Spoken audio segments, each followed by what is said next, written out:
Bantay sarado ng mga taga-barangay Pasong Tamo ang manhole na ito sa Visayas Avenue sa Quezon City mag-aalas 5 ng hapon nitong Lunes. May patalim ba? May patalim? Dahan-dahan nilang tinanggal ang takip ng manhole. Doon na tumambad ang dalawang lalaki na nasa loob. Tinulungan sila para makalabas.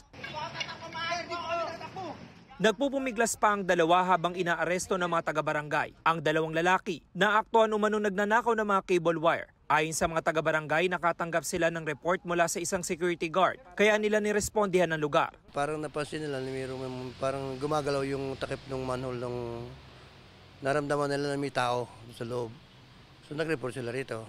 So nagpunta yung ating mga BPS ron at yun nga, napatunayan nila na may tao, inangat nila yung takip at nakuha nila yung dalawang tao. Nung nalabas na, putik sila. Pinaliguan pa nga dito ng mga tanod ko. Dahil napakabaho eh. Kinailangan pang gumamit ng hagdan ng mga otoridad para maingat na makababa sa manhole. Nadiskubre nila ang pakay ng mga sospek na mahigit 19 na metro ng cable wire na nagkakahalaga ng nasa 117,000 pesos.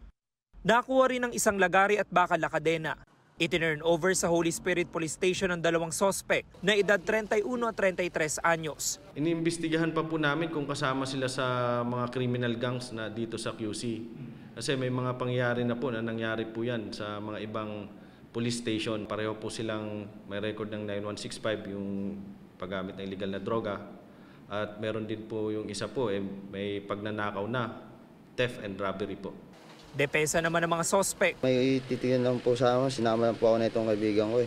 Ano dapat titingnan niyo sa manhole? Yung wire po na putol doon, yung mga putol-putol po.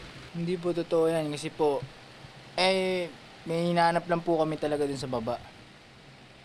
Ano hinahanap niyo? Yung mga konting malilit lang po na tira ng mga unang pumasok doon. Pero ano gagawin niyo doon sa makukuha? Benta po sana. Sinampa na ang mga sospek ng reklamong theft at paglabag sa Anti-Cable Television and Cable Internet Tapping Act of 2013. Ito ang unang balita. James Agustin para sa GMA Integrated News. Igan, mauna ka sa mga balita, mag-subscribe na sa GMA Integrated News sa YouTube para sa iba't ibang ulat sa ating bansa.